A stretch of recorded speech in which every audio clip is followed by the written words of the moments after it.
This question is in response to Crystal. She asked about what do I think about the new California law for massage therapy in 2010. I had a chance to look it over, and it looks pretty basic.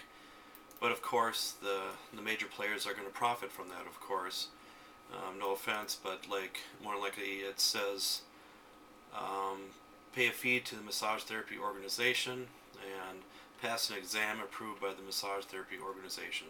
So as you know, there's two um, national boards basically now. So the federal one and the national boards. So I don't know if they're going to include both of those or not. But typically, both of those seem like the same, anyways. And Minnesota is going through the same process right now. They're getting close to hopefully getting it approved. But the thing is, the only way to get it approved in Minnesota, it seems, to get it really dumbed down.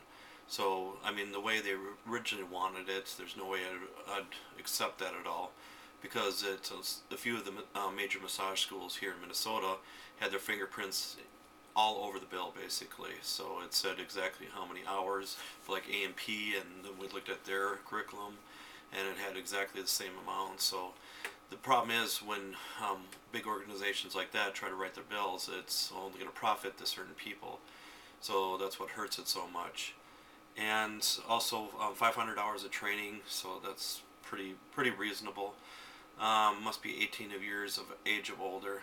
But the problem is the fee. It doesn't specify how much the actual fee is, and if you have to have so many continuing education credits for that. So, but there's more likely a lot more of the bill than I'm actually seeing then. So just be prepared for all that. So I mean, regulation is good to a certain point, but when you go above and beyond, it's gonna eventually restrict a lot of people in the long run. A lot of people are just anti regulation in a way too. So just be careful all of that then. But the main reason why some people want these bills is to combat prostitution and everything else. So I mean, the prostitution, they're just going to go under something else, or they might even still be using massage therapy terms and stuff. But it doesn't mean, I mean, they'll still get busted, probably same kind of problems, you name it.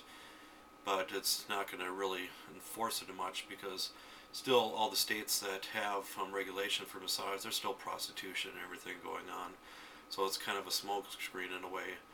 And the less involvement with the government, the better. That's just my opinion, because the problem is once laws are intact, then they can just easily change things here and there. Just like Wisconsin, quite a few years ago, they had regulation, but it was voluntary. But now they're trying to push it for a mandatory regulation and stuff. And you can only call yourself a massage therapist or a certain amount. Otherwise, you have to call yourself a body worker. And the term body worker really hasn't been approved throughout the mainstream massage community, just because some people still think of that term as you're working on an actual car then. So that's just mostly my 2 cents.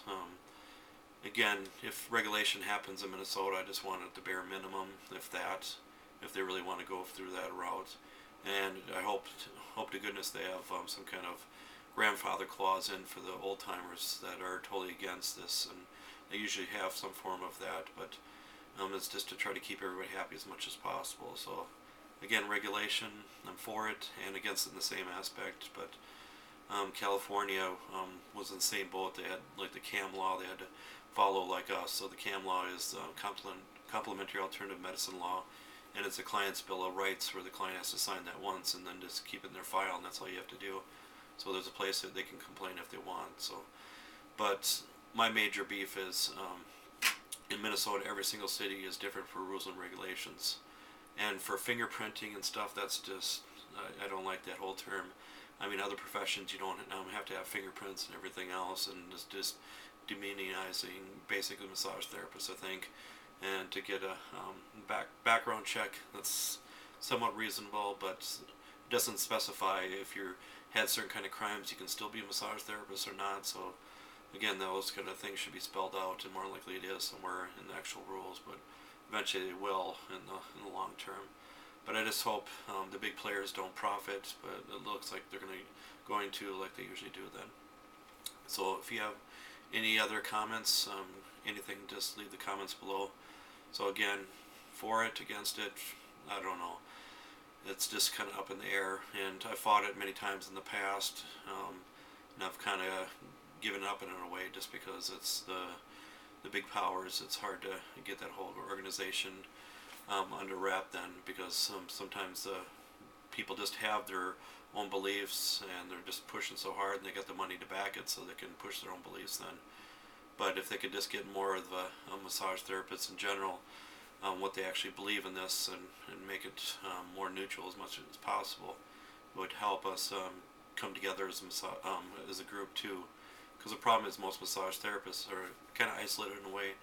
We might have some friends that are massage therapists, but we usually don't get together on a regular basis.